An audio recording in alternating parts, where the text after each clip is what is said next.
Here tonight with a guy who's done a lot of things in power sports, and I want to touch on some of that today because trust me, everybody listening to this is going to have plenty to be gleaned from an individual like this. Craig Martin, I've got on the podcast. He is currently with Western Power Sports as a rep in Texas. He's previously been a dealership owner of a dealership in Texas. He's been a race team manager as well as ran a very successful motocross track. Craig, welcome to the podcast. Thank you. And it's an honor to be here, to be honest with you. So you've got a long road you've been on through the years, and here you are now at Western Power. You've been there for a few years now, right? Yeah, it's been about 2.5 years. Okay. And you're in the area in North Texas, right? You're in the backyard of one of your big competitors. I am. And it definitely makes it a little bit tough sometimes, but I love a challenge. I've always loved challenges, and having the Dallas territory for Western Power Sports and getting to visit dealers every day, all day long, is just another extension of, a guy that's, since I was 14 years old, I've done my hobby for my job. I've never had a real job. Mm-hmm. And I get to make money and have fun. I have a great group of dealers that are now close friends of mine. Uh-huh. And it's an awesome experience, to be honest with you. And I get paid for it too, believe it or not. Well, it's important because if they want you to keep showing up, of course you have to keep getting paid and be able to do that. Do you feel like right now, what do you think is the toughest thing about the business right now? Here it is. We're at the end of February 2019. So we've just gotten into 2019. Essentially, we're in the winter, months here. You guys aren't in such a bad winter as we are up north here. But what do you think right now is the toughest thing facing dealerships, at least the ones you interact with right now? Honestly, keeping their chins up and keeping a progressively forward movement going with the dealership. Okay. And that stems from internet sales being challenging, and taking some brick and mortar business away. I also believe it's a little bit tougher to find employees that have experience. Okay. I don't believe that young kids run to their local dealership at 14 years old and ride their bicycle 5 miles each direction to be a part of it like I used to do when I was working. Uh-huh. So getting good quality employees, I think, is a struggle. I think dealing with the internet is a struggle. And just the rapid changing world that we're living in with all the social media and the available information for the consumer has also changed a lot of it too, because the consumers are very well educated on product. With mail order stuff. So that's something you had mentioned and we talked about it before, but you're showing your age there. Mail order is a really old term that a lot of people may not even know what that means. Mail order brides. I think that's what I guess I think of, right? So where does that play into? You will do a lot of your dealers focus at least a part of their business on that right now? Surprisingly, no. A lot of them honestly are I think a little bit afraid to get into that world. And to be honest with you, they kind of should. It's super expensive. It's actually really hard to make profit on internet sales. Right. And I think if they keep focused on their brick and mortar part of their business and work towards that and come up with ideas and philosophies and processes, they'll actually create value within their store. And that's a big part of door swings. If you create that loyalty to the brand, if you create the atmosphere that people want to be a part of, it's something that's super hard to do. It takes a lot of change, and a lot of dealers aren't really kind of set up to do that. But having the right employees and having the right people around you, you can always do it. And it's something that needs to be done. It's very important to create an environment that the consumer wants to be a part of. Right. And the internet, all it really does is create a little bit of convenience of being able to sit in your living room and place your orders and stuff like that. Receiving a package at your house is difficult. unless you're a stay-at-home mom or stay-at-home dad. Because who's going to receive it? Is it going to sit on the porch and get stolen? All that kind of stuff. Yeah. And if it's an item that needs to be installed, now you have to take that item somewhere to get it installed if you're not technically savvy. So there's a lot of downside to internet sales, and internet sales are becoming more and more expensive for the internet sales companies through the cost of shipping is going up, the cost of all this sales tax now being applied to internet sales. So, there's a lot of actually kind of cool things that are going on right now in the industry, honestly, that I believe are going to bring a little bit of business back to the brick and mortar stores that are ready for it and that have a positive outlook on it. Maybe there's a little bit less of that vibe that, okay, so we do have something to offer at dealership level, right? The old well, I can't stock anything because people are just going to go on the internet for it, right? Obviously that's a extreme example of that, and maybe an easy way for a dealer to shut down that path in their brain of attacking that. But you're shining the light on that. There's some rays of hope there they need to embrace and throttle down on. Yeah, I can't stock anything because I can't compete against the internet is exactly why the internet got strong. Yeah. If you look at the successful dealers and really look at them, they are still pedal down, stocking everything they possibly can, every new item that comes out in the internet, or through the distributors or through vendors or through any kind of resource that they can get new items from, is something that these dealers that are actually successful are bringing into the dealership. And when you walk into the dealership as a customer, you want to walk into the dealership and honestly have the same experience that you would if you were online. Online, you get to see pretty much everything that's new, everything exciting, all the colors, all the sizes, everything. Obviously, dealers can't stock everything that's available on the whole internet. But if you have enough of that, it's enough. It's enough to keep the door swinging. It's enough to actually attract people to come to your dealership.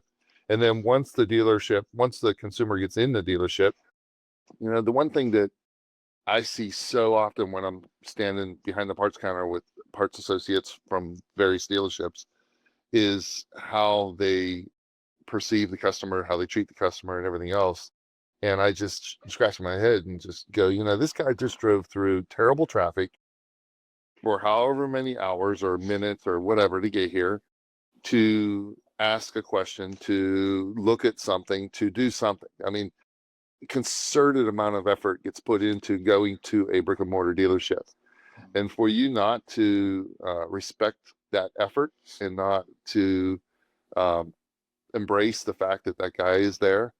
I mean, how many times have I sat at dealerships, and I'm sure you have too, that you hear the parts guy as the guy walks away or as he hangs up the phone going, that guy's an idiot. That guy's not an idiot. He's not as educated as you are, I'd hope. I mean, that is why you're a paid professional within the industry. So, just because a customer comes up and asks a question that is somewhat basic or maybe kind of mundane to you, doesn't mean that customer's dumb or anything. He, again, reached out to you, the dealer, you, the parts guy, you, the service guy, whatever, to ask that question because he thought you're the expert. So why would you ever treat him not with the respect that he should earn as a customer? Some of the things we talked about before were, to me, I think they're great ideas, and I think they would be counterintuitive to what some dealers would do. You want to tell the audience here kind of what your one of your approaches of at least try this to do with pricing of internet tires versus buy the tire from us and installations? Sure. So I don't know. I sold my dealership June of 2016. And prior to that, I had, built it up to the level that it was. And I was pretty proud of what I was doing. But I had a time where internet was kind of dipping at my tire sales. And I was starting to lose some of my tire sales. And I was trying to figure out a way to combat that. And fast forward to my current job, I walk into dealers and I see on the service writer's counter or on the wall behind the service writer or in the parts room or something, I see signs all the time that basically say that if you buy the tire from me, you get your tire installed at one price. If you buy it from the internet, I'm going to charge you an extra $25. And honestly, doing that to a customer is like flipping your middle finger up at them, and it's not a good thing. How would you feel if you were a customer and you walked in somewhere and you didn't understand the business? You don't know how it works. You thought all you were doing was bringing in your tire to get it installed. You were going to pay them $50 to put the tire on, and you thought you were doing the right thing. You were there to solicit business from the dealership, and all of a sudden you find out that, oh, wait a minute here. Because you bought your tire somewhere else, you're going to get charged an extra $25 because we don't really appreciate your business. And so I flipped back again, I don't know, 8 years ago or so. I took on a different approach, and I've had some of my dealers take this approach, and some of them I've told about it, and they don't do much about it. But the bottom line is I flipped it. So, and it's kind of hard to follow me with that. I love to draw pictures and write on stuff that show people stuff. On a podcast, it's a little impossible. But anyway, so we got to they just have to use their imagination. Like, start picturing it. Yeah. So just picture this.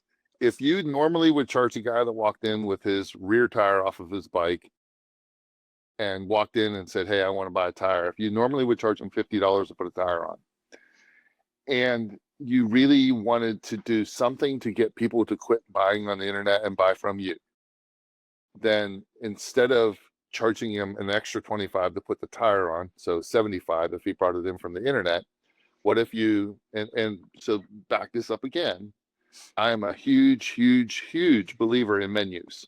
I don't believe a service department should ever talk about their hourly rate. I don't believe hourly rates are something that the consumer ever is all right with hearing. You know, even if you're $80 an hour, that's still so much higher than what the average consumer walking in a dealership makes themselves. So it puts them on edge right off the bat. If you're $125 an hour, that's, you're probably talking to a guy that makes $20 an hour. And all of a sudden they just feel like that's just outrageous. And so I am a firm believer of everything should be on a menu, everything. And you should never, like your service writers and everyone should never talk about the hourly rate ever. Now, everything that's on your menu should be based off of an hourly rate, internally. But the bottom line is that you never want to talk about $125 an hour. That's terrible. So back up to the tires. So on your menu, if you used to have $50, tire install, and if you buy from the internet, $75, flip it. Tire installs are $75. If you buy the tire from me, $50. And you can explain to the customer that you're glad to give them a $25 discount because you're going to make a little bit of money on the tire, a little bit of money on labor, and you can afford to do that. And you appreciate their business and you want to earn their business.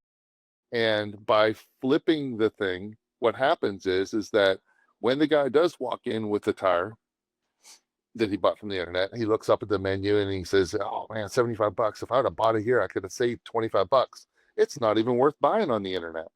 And at my dealership, we did that. And over the course of about a year, I started seeing tire sales going back up again. And, it's just a small little way of wording it that took the element of surprise and the bashing of the customer out and actually praised them for doing what you're trying to get them to do. And then at the same time, when they did bring the tire in from the internet, you did make an extra $25 over what you normally would have charged. You normally were going to charge $50 anyway. So all of a sudden, your blood pressure doesn't raise up so much when you see the guy walking in with a mailing label on his tire. This is another positive. You're essentially, I don't know if it's necessarily reinforcement, but you're definitely using a positive approach to get them to want to spend money with you, right? So obviously maybe it's a recurring theme with you. Maybe that's what you did in your whole business. And a lot of this, getting the hook in a positive way, and they don't know that they've been, that they're a fish, or whatever. Not that it's a bad thing. So one thing just to kind of lend a little credibility to my past, I've actually had two dealerships, and the last one that I had was a KTM Husqvarna dealership, And we sold over the last 4 years, we were averaging just under and right about 300 units a year. And that's dirt bikes, and pretty much only dirt bikes. And so I don't know if anybody listening to this podcast is selling 300 dirt bikes out there, but I kind of doubt there's very many that are. And one of the things that to get to a point of selling 300 dirt bikes, I had to come up with creative ways of bringing business into my dealership. I also sold 300 dirt bikes and probably never sold more than 15 in the county that my dealership was in per year. So that means that 285 of those dirt bikes were bought out of our county, and a lot of them were even out of the state. So I was really good at coming up with ideas. This loyalty program is one of them, and it kept people from, I mean, people would literally call on the phone because we didn't have a full, I mean, we had a little bit of online stuff available, but we didn't have a full online parts and accessory department that you could just go on there and buy stuff from. And so people literally would just call on the phone and say, hey, I just want to buy XYZ. Can you ship it to me? Just basically the same thing as what they're doing online, but they're actually talking to somebody instead. And I feel like, I know every time I buy something online, I feel like that lack of connection to a human being. I'm always like, well, I hope it went through right. I hope I end up getting it right. I hope it's not damaged. I mean, there's so many questions. Yeah. And, I created an environment that my consumers all felt really comfortable with just calling the shop up, talking to one of us, one of the parts associates, myself, whoever, and placing an order, and we just ship it out the next day. And again, that's another whole side of things that I hear dealers all the time just saying, no, we don't have it. Or even worse, they say, no, we don't have it, but XYZ dealer down the road does. Because on Lightspeed, there's a locator and they can actually see who has it locally. And again, when we're all scraping for pennies, like we are a lot of times at dealerships, the bottom line is that get your staff and get your people to understand that there is no way in the world that you should ever be giving out information about where to go get it. It's just, that's the craziest thing in the whole world to me when I'm standing there. And not only does a person just say, no, we don't have it and hang up the phone, but also when they say, no, we don't have it, the XYZ dealer does.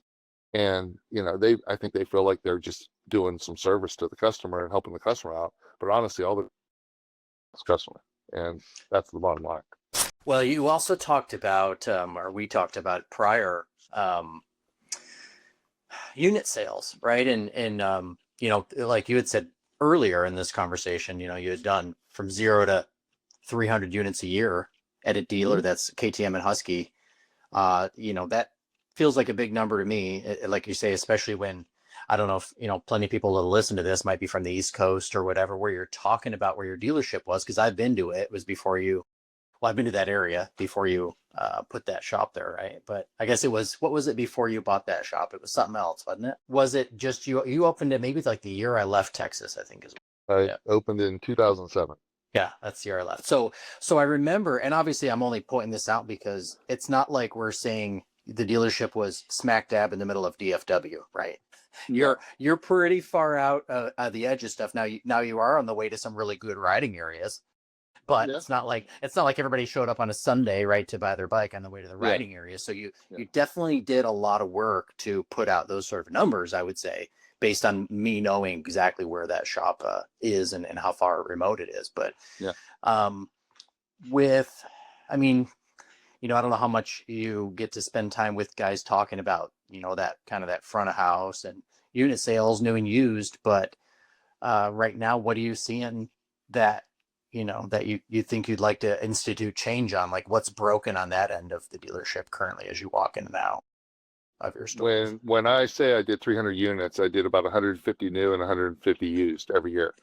And the used bike market, I feel, is the most lucrative part of unit sales, bottom line. There is nothing that creates the same connection to the customer than buying a good used motorcycle. So what I did that I feel is different is that a lot of dealers, especially in the dirt bike world, let's just kind of focus on the dirt bike world for a second here. the dirt bike world, a lot of dealers, they hate taking used dirt bikes because they're always a problem and they always create problems. The customers always come back with problems. They're always leaking oil out of the countershaft sprockets or out of the forks or something, and they don't have kickstands, so they're all kind of leaning on each other back in the service department, hidden in the back of the shop. And so you're basically taking a possibility of doubling your money, and there's not anything in your shop that you can double your money on other than used bikes, and you're not showcasing it. So what I did was I took all the used bikes, I bought them right, or I took them on trade right, and I invested into them. I also brought them front and center. When you walked in the front door of my shop, the whole front row, and you had to either turn right or left. You never got to walk straight to the parts counter. You had to walk through the building to get to the parts counter. But that whole front row was always new bikes, used bikes. And so I would take a used bike, and if, say, a KTM 350 has a 80-hour average lifespan on it, before you need to put a piston ring in it. If I took a 350 KTM in on trade that had 80 hours on it, I would in turn put a piston ring in it. I would charge the sales unit and let the service department actually build a work order on it. And I would let that service department make a little bit of money, put a piston in that thing. We would also throw a set of lesser expensive tires, I want to say, but not horrible tires. Shinko is a great brand, and it's a brand I happen to sell daily, and we do very, very well with at WPS and Western Power Sports. Shinko tires are a great way to create value in used units. So if you take anything, a street bike, dirt bike, anything, you put $100 to $200 worth of tires on it. Even if the tires that were on it were kind of okay, it doesn't matter. When they're brand new, that customer, it brings that bike level up $500 right there. So now you've got another $300, $350 worth of profit in that unit just by throwing a set of brand new, inexpensive tires on it. I think we talked about it and you heard it, but Ryan McPherson was on with me last week on episode 14, and that's kind of was his position. He's fired up, he's empowered by the place he works, and in discussing, it's like, well, who's your most kick-ass rep? He names you, right? So it's funny that I can see, obviously, in having this conversation with you, where a guy that has you as his rep, you're a guy out there passionately doing this and empowering these guys to help them take care of customers, make money, this round and round, circle, keep doing what you're doing in this business. Obviously that, begins to ring true. And he's an example of somebody, I think, with, social media push on his own brand, kind of within the brand of where he works. And yeah, sounds like you guys are on the same page for that, for sure. And that just goes 100% back to what I just got done saying. You can create somebody that's better than you are at doing any one job. Yep. Because as a manager, as a general manager, as the department manager, as an owner, whatever, you have a lot of things to think about, a lot of things to watch and control, and future planning and budgeting and whatever. There's a lot of things you have to dealing with manufacturers and distributors and everything else. And hashtag ask for Skippy, which is Ryan McPherson. Yeah. McPherson. I always call him McPherson. He gets so mad. Ryan McPherson. Hashtag ask for Skippy. He's a prime example of that. He's a guy that obviously has learned a lot from a lot of people. And I go in there and he sits down at 8:30 in the morning with a pad and a pencil and sits there and takes notes of everything that I'm teaching him, whether I'm in there with Scorpion or Nav Atlas, or it doesn't matter, Fly Racing, whatever brand I walk in there with, and I had something new that I want to educate the guys on. I give him the information, and then he picks up the ball and actually researches it even a little bit more and gets a little more information. Then he does his, like you said, branding a brand within the brand. He goes online and does a bunch of social media stuff. He's driving people into the business. People all the time walk in there and go, hey, where's that Skippy guy at? And so the bottom line is that he ends up with more customers and maybe some of the other kids that are in there too, because he's bringing some of those people into the business. And, and we're all on commission based pay, or should be anyway. And that's another little slippery slope that some dealers aren't doing commission-based pay for parts department guys, and that is not great. There needs to be something, even if it's not a full commission-based pay. There needs to be some bonus program and some structure to get them fired up and wanting to sell parts. Yep. And get them out from behind the counter and get them on the floor, get them out there talking with customers, and it's a simple process. The human being really likes to be challenged, and the more that they have to gain from being challenged, the more they will perform. And that's the bottom. By the time they're there, you've got the ability, the strong likelihood that if you don't close them and get them down the road on it, they're buying it somewhere else, because they typically do not make 2 visits to the dealership in the purchase process. So I was in a school where they said that if a customer tells you they're going to buy the motorcycle or the part or the helmet or whatever, and they walk out the door and say they'll be back, 80% of them never show back up at that dealership. Yep. And they tend to never show back up at that dealership too, because their experience at the dealership wasn't a pleasant one. They didn't walk away from there feeling like they got the value that they were looking for. Right. So they didn't have, it wasn't that they had a bad experience, but they just didn't, someone else down the road is going to be better at doing the close and is going to actually give that customer the experience they really honestly walked in there looking for subconsciously. It's like the river carving itself through the canyon. It's like it'll force its way through, but it doesn't go through easily. Just to, like you're saying, if there's a whole bunch more volume going on and there's a weak spot or a portion of that isn't feeling like, if it's an hourly paid or a straight salary paid person, they don't see the incentive of working faster for the greater good, right? Unless you're working a program to help them see that through, positive reinforcement, more money. Yep. Yeah, I love it. That's again, goals and bonuses and basically commission pay are the thing that makes this industry really work, honestly. And the successful dealerships, everybody is on some type of, bonus goal pay-based system of some type.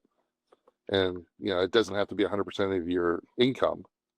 But I could tell you from being a sales rep where it is 100% of my income, it's really rewarding whenever you have a great month or when you have a great week or even a great day or even a one visit. It's always rewarding, and it makes you want to go to the next visit or it makes you want to talk to the next customer because you just had a great experience because you made yourself some extra money there. It's just very rewarding, and that's always important. For listening to this lost tape of the Dealership Fixit Podcast. These guest interviews hit hard, and we're bringing them back re-edited, sharpened up, and focused entirely on what matters, helping dealerships like yours improve, grow, and win. If you got something out of this one, hit that share button or forward it to a dealership friend who needs it. And make sure you're following the show so we can keep bringing you more content like this with convos with people shaping the power sports industry. Catch you on the next one. Still guessing what to pay on a used bike? Still holding aged units that just won't move? It's time for a real system. Moto Hunt's ultimate used inventory playbook shows how the best dealers are finding better inventory, pricing trades right, and turning used bikes faster with fewer mistakes and more margin. It's short, real, and free to download right now. Visit dealers.motohunt.com to grab your copy or check for the link in the notes.